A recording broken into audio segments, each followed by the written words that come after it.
तो दोस्तों इस वीडियो में हम बात करेंगे कि किस तरह से तीन इक्वेशंस को साइमल्टेनियसली सॉल्व किया जा सकता है यूजिंग मैट्रिसेस, मैट्रिक्स मेथड या मैट्रिक्स इन्वर्जन मेथड कहा जाता है इसे। एंड यहाँ पे हम लोग ये मेथड सीखेंगे। तो सबसे पहले मैंने यहाँ पे एक एग्जांपल के हिसाब से दिखाने के लिए तीन इक्वेशंस लिए हैं। For example x + 2y + 3z = 14, 2x - y + 5z = 15 and -3x + 2y + 4z = 13। यहाँ पे तीन लीनियर इक्वेशंस है in three variables x, y and z। तो हम लोग नॉर्मली जब साइमल्टेनियसली सॉल्व करते हैं तो या तो सब्स्टिट्यूशन या एलिमिनेशन बहुत तरीकों से करते हैं, लेकिन मैट्रिसेस के थ्रू अगर हम इसको सॉल्व करेंगे तो हम लोग का काम जो है वो काफी एफिशिएंटली होता है। तो देखते हैं कि किस तरह से इसे मैट्रिसेस से सॉल्व किया जा सकता है। सबसे पहले यहाँ पे हम लोग को ये ध्यान देना पड़ेगा कि x, y और z के कोफिशिएंट्स क्या है। इसका मतलब कि x, y और z के सामने वाले नंबर्स कौन से हैं और उन कोफिशिएंट्स का हम लोग को एक मैट्रिक्स बनाना पड़ेगा। उसके बाद हम क्या करेंगे कि x, y और z इन तीनों वेरिएबल्स को एक कॉलम मैट्रिक्स में रखेंगे एंड इक्वल टू साइन के राइट हैंड साइड में जो नंबर्स है कांस्टेंट्स उनको भी हमें कॉलम मैट्रिक्स में रखेंगे।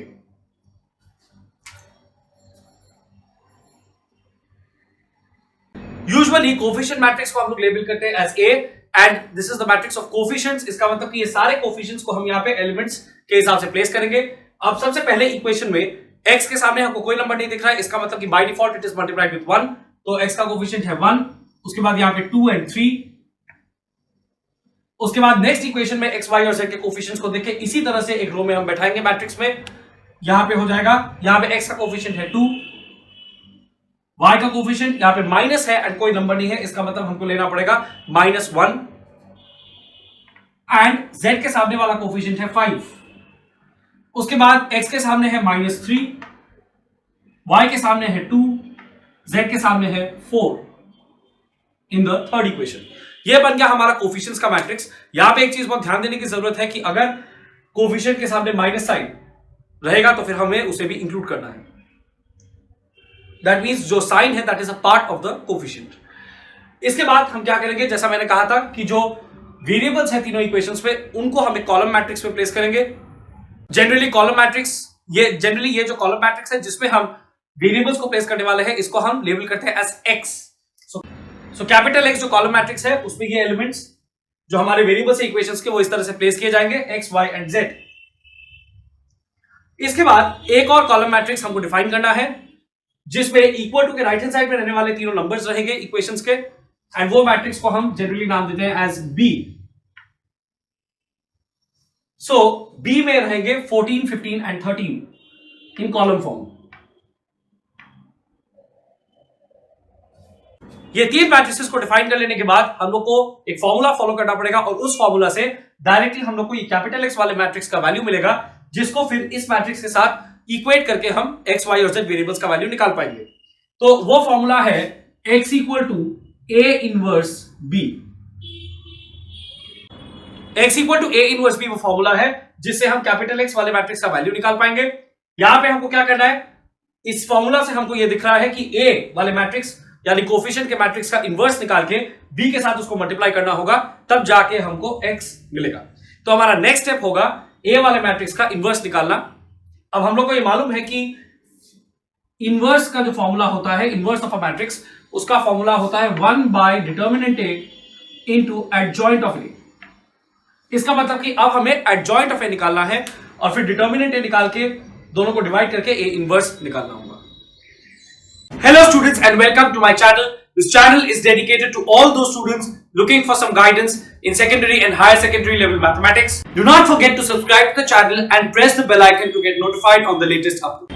Do not forget to like and share the video. Please do leave a comment describing what you like in the video. Suggestions on topics for future videos are also welcome. For more study materials and tests, download the Keshav's Classes app. Link is given in the description box. तो अब ये देखते हैं कि हम किस तरह से मैट्रिक्स A का एडजॉइंट निकाल सकते हैं। तो सबसे पहले हमको क्या करना पड़ेगा, एडजॉइंट निकालने के लिए हमको कोफैक्टर्स निकालने पड़ेंगे मैट्रिक्स A के हर एक एलिमेंट में और उनको एक 3x3 मैट्रिक्स में प्लेस करना पड़ेगा और फिर उस मैट्रिक्स का ट्रांसपोज करना पड़ेगा। That means rows and columns को इंटरचेंज करना पड़ेगा। सबसे पहले हम ये देखते हैं कि कोफैक्टर कैसे निकलता है। कोफैक्टर निकालने के लिए हम लोग को हर एक एलिमेंट के कॉरेस्पॉन्डिंग रो और कॉलम को हाइड करके देखना होगा कि कौन से एलिमेंट्स बचते हैं। जैसे यहां पे मैंने 1 के लिए which is the first element of the first row, उसके लिए मैंने उसके कॉरेस्पॉन्डिंग कॉलम और रो को हाइड किया तो यहां पे मुझे मिला ये 4 एलिमेंट्स और इन 4 एलिमेंट्स को अब हम सॉल्व करेंगे एज अ 2x2 डिटर्मिनेंट। इसका मतलब कि हम इसको इस तरह से लिखेंगे, -1, 5, 2 एंड 4 को ऐसे लिखेंगे एंड इसको एक 2x2 डिटर्मिनेंट के हिसाब से हम सॉल्व करेंगे। That means this element multiplied by this element minus this element multiplied by this element. हमको इसके साथ एक साइन भी एसोसिएट करना पड़ेगा, दैट मींस बाहर एक साइन भी देना पड़ेगा और वो साइन डिपेंड करेगा एलिमेंट के रो और कॉलम नंबर के ऊपर। हम लोग को हमेशा याद रखना है कि एलिमेंट के रो और कॉलम नंबर के ऊपर जो साइन डिपेंड करता है वो स्टार्ट करता है with a plus. That means कि फर्स्ट कॉलम और फर्स्ट रो का एलिमेंट, दैट मींस मैट्रिक्स का फर्स्ट एलिमेंट 1 या जो भी एलिमेंट होगा, जो भी वैल्यू होगा, उसका कॉरेस्पॉन्डिंग साइन होगा प्लस, और फिर वो साइन इन दोनों डायरेक्शंस में यानी कि रो के डायरेक्शन में और कॉलम के डायरेक्शन में ऑल्टरनेट करेगा। दैट मींस यहां पे स्टार्ट होगा विद अ प्लस, मतलब कि 1 जो है फर्स्ट रो फर्स्ट कॉलम का एलिमेंट, उसका कॉरेस्पॉन्डिंग साइन है प्लस एंड उसके बाद माइनस, फिर प्लस, प्लस माइनस प्लस, इस डायरेक्शन में भी प्लस माइनस प्लस। अगेन यहां भी माइनस के बाद ऑल्टरनेट करेगा तो माइनस प्लस माइनस, एंड यहां प्लस के बाद ऑल्टरनेट करेगा तो प्लस माइनस प्लस। ये साइंस हमको लेना पड़ेगा इस 2x2 डिटर्मिनेंट के बाहर। दैट मींस हर एक एलिमेंट के रो और कॉलम को हाइड करके जो 2x2 डिटर्मिनेंट हमको मिलेगा उसके बाहर ये कॉरेस्पॉन्डिंग साइन हमको प्लेस करना पड़ेगा एंड तब फाइनली उसको कैलकुलेट करके हमको उस एलिमेंट के कोफैक्टर का वैल्यू मिलेगा जो कि उस एलिमेंट के पोजीशन पे ही बैठाया जाएगा। जैसे कि 1 के कोफैक्टर को हम लोग 1 के पोजीशन पे यानी कि एडजॉइंट ए के फर्स्ट रो और फर्स्ट कॉलम में बैठाएंगे। 1 का कॉरेस्पॉन्डिंग साइन है प्लस, तो यहां पे हम एक प्लस साइन देंगे। तो instead of finding out the sign निकालने का एक फॉर्मूला भी होता है, -1 to the power I plus j, that is -1 to the power row number plus column number। Instead of finding it out every time, ये easier होता है कि हम याद रख लें कि साइन का जो पैटर्न है वो हर एक एलिमेंट के लिए इस तरह का है। फर्स्ट रो के लिए plus minus plus, second row के लिए minus plus minus, again third row के लिए प्लस माइनस प्लस। अब बाकी एलिमेंट्स का एक एक करके हम कोफैक्टर निकालते हैं।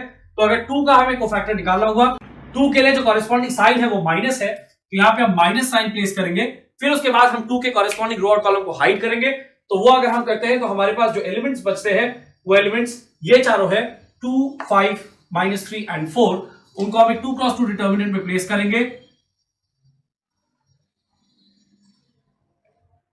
ठीक इसी तरह से हम नेक्स्ट एलिमेंट यानी कि फर्स्ट रो का थर्ड एलिमेंट यानी कि 3 के लिए उसका कोफैक्टर निकालने का कोशिश करेंगे। तो 3 के लिए जो कॉरेस्पॉन्डिंग साइन हमें लेना है वो है प्लस, तो यहां पे हम प्लस साइन देंगे। उसके बाद अगर हम 3 के कॉरेस्पॉन्डिंग रो और कॉलम को हाइड करते हैं तो फिर हमारे पास जो एलिमेंट्स यहां पे बचेंगे वो है 2, -1, -3 एंड 2।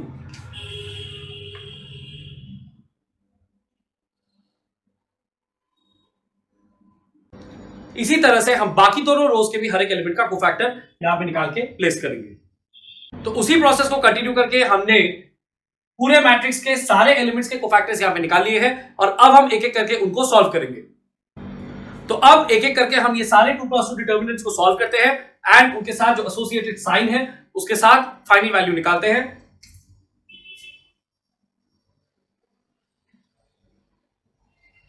तो किस तरह से इन्हें सॉल्व किया जाता है, सबसे पहले हम ये देखते हैं। जैसे ये वाला 2x2 डिटर्मिनेंट है तो यहां पे हमको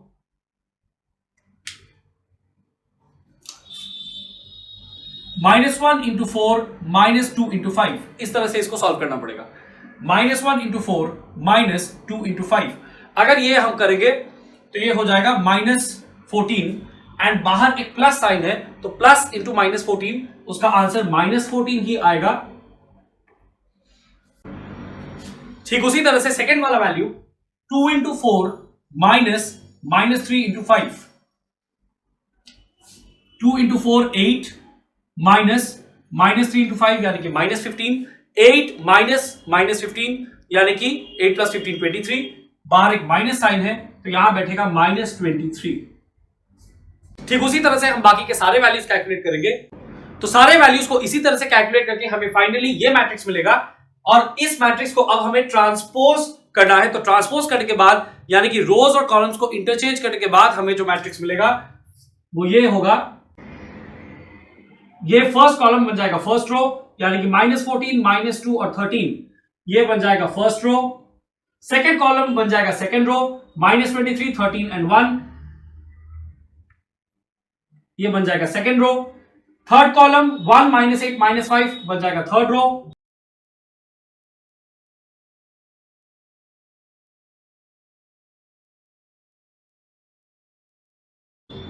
सो फाइनली ये है हमारा एडजॉइंट ए। तो अब हम ये देखिए किस तरह से डिटर्मिनेंट ए निकालना है। ए का डिटर्मिनेंट निकालने के लिए हम मैट्रिक्स ए के एलिमेंट्स को डिटर्मिनेंट साइन में इस तरह से प्लेस करेंगे और उसके बाद हम किसी भी पर्टिकुलर रो या कॉलम के एलिमेंट्स का साइन वो एलिमेंट्स के ऊपर लिखेंगे। हम फर्स्ट रो को चूज करते हैं, तो फर्स्ट रो के एलिमेंट्स का साइन हम लिखेंगे प्लस माइनस प्लस। ये साइन जैसा हमने पहले डिस्कस किया था कोफैक्टर्स निकालने के टाइम पे कि अगर ये साइन याद रखा जाए तो बहुत अच्छा रहेगा, बिकॉज ये साइन रेडिली हमको यूज करना पड़ सकता है डिटर्मिनेंट कभी भी निकालने में। जैसा मैंने बोला डिटर्मिनेंट हम लोग किसी भी पर्टिकुलर रो या कॉलम के एलिमेंट्स का हेल्प लेकर के निकाल सकते हैं। तो हम फर्स्ट रो को चूज करते हैं, इसलिए फर्स्ट रो के एलिमेंट्स का साइन मैंने यहां पे फर्स्ट रो के एलिमेंट्स के ऊपर लिख दिया है। अब हमें यहां पे क्या करना पड़ेगा, हर एलिमेंट को उसके पर्टिकुलर कोफैक्टर के साथ मल्टीप्लाई करना पड़ेगा। दैट मींस यहां पे अगर 1 है तो 1 मल्टीप्लाई होगा विद इट्स कोफैक्टर। अब इसका 1 का जो कोफैक्टर है हमने पहले कैसे निकाला था, प्लस साइन लेकर के, और फिर उसके बाद 1 का रो और कॉलम को हाइड करके देखा था कि कौन से एलिमेंट्स बचते हैं और उनको ले लिया था एज ए 2x2 डिटर्मिनेंट। तो -1, 5, 2 एंड 4 बचते हैं, तो यहां पे हमको लिख देंगे। उसके बाद माइनस साइन 2 के ऊपर है तो हम 2 को लेंगे,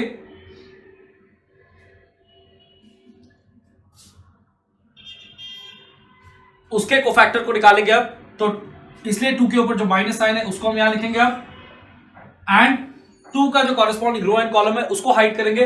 अगर उसको हाइड करेंगे तो फिर हमको यहां पे ये चार एलिमेंट्स 2, 5, -3 एंड 4 मिलेंगे।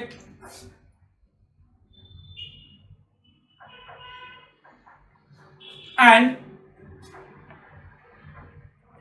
अब ये वाला एलिमेंट 3 को लेंगे, 3 के ऊपर साइन प्लस ही है तो 3 के कोफैक्टर के सामने प्लस साइन रहेगा। दैट मींस 3 के कोफैक्टर में जो डिटर्मिनेंट हम लेंगे उसके सामने प्लस साइन रहेगा। एंड जो डिटर्मिनेंट हम लेंगे अगेन वो फिगर आउट होगा by hiding the row and column of 3। तो यहां पे हमको मिलेगा 2, -1, -3 एंड 2।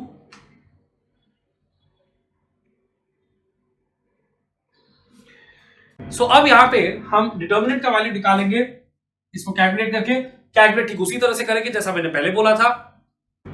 जैसे इसके लिए हम करेंगे -1 × 4 -2 × 5। तो यहां पे हमको मिल जाएगा कैलकुलेट करके -4 - 10 दैट इज -14 मल्टीप्लाइड बाय 1, तो यहां पे -14 ही आएगा।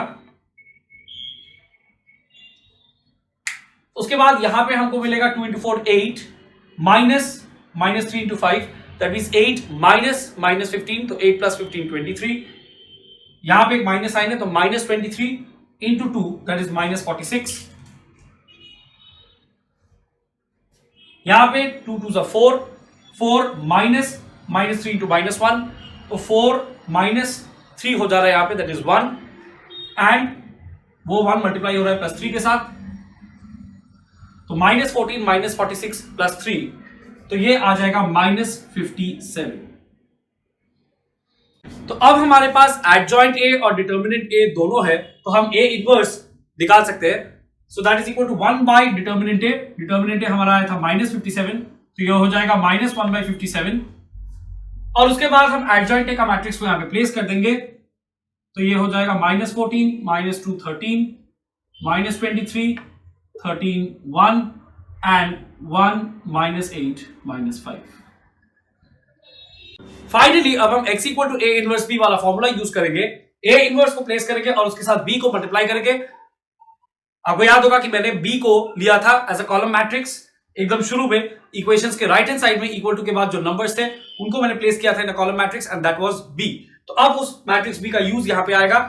हम यहां पे नॉर्मल जैसे मैट्रिक्स मल्टीप्लिकेशन का प्रोसेस होता है ठीक वैसे ही करेंगे। That means left hand side पे जो मैट्रिक्स है उसके रो के साथ राइट हैंड साइड वाले मैट्रिक्स के कॉलम का मल्टीप्लिकेशन। यहां पे हम देख सकते हैं कि इस मैट्रिक्स का जो ऑर्डर है वो है 3 × 3, जबकि इस मैट्रिक्स का ऑर्डर है 3 × 1। तो फाइनली हमारा जो रिजल्टेंट मैट्रिक्स आएगा उसका order according to the rules of matrix multiplication होना चाहिए 3 × 1। दैट मींस अगेन इसी तरह का मैट्रिक्स हमको मिलेगा एज अ रिजल्टेंट। तो यहां पे हम मैट्रिक्स मल्टीप्लिकेशन अब करते हैं। -1/57 को हम बाहर ही प्लेस करके रखेंगे एंड यहां पे हम रो के साथ कॉलम, लेफ्ट हैंड साइड वाले मैट्रिक्स के रो के साथ राइट हैंड साइड वाले मैट्रिक्स का कॉलम का मल्टीप्लिकेशन करेंगे 1 by 1। जब हम ये प्रोसीजर करते हैं तो हमें इस रो के फर्स्ट एलिमेंट इनटू इस कॉलम के फर्स्ट एलिमेंट, यानी कि रो के कॉरेस्पॉन्डिंग एलिमेंट को कॉलम के कॉरेस्पॉन्डिंग एलिमेंट के साथ ही मल्टीप्लाई करना है और फिर ऐड करना है बाकी के प्रोडक्ट के साथ। That means -14 into 14 plus -2 into 15 plus 13 into 13।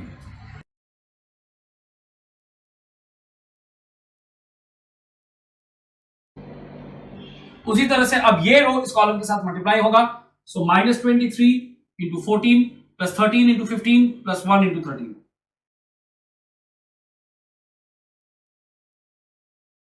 Last but not the least, third row, 1 into 14 plus -8 into 15 plus -5 into 13।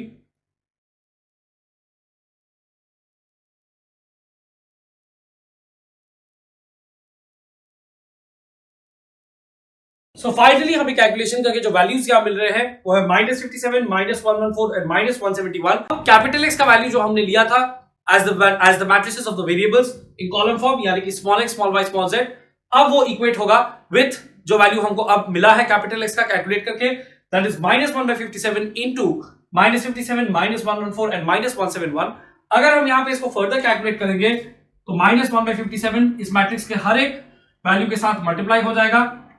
So -1/57 into -57 -1/57 into -114 and -1/57 into -171 minus into minus plus 1 minus into minus plus 2 minus into minus plus 3। तो 1, 2 and 3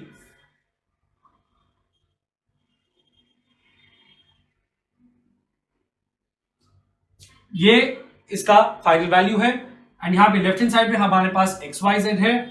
अब इन दोनों matrices को equate करके हमको ये पता चल रहा है कि x का वैल्यू होगा 1, y का वैल्यू 2, z का वैल्यू 3। ये हमारा फाइनल आंसर है।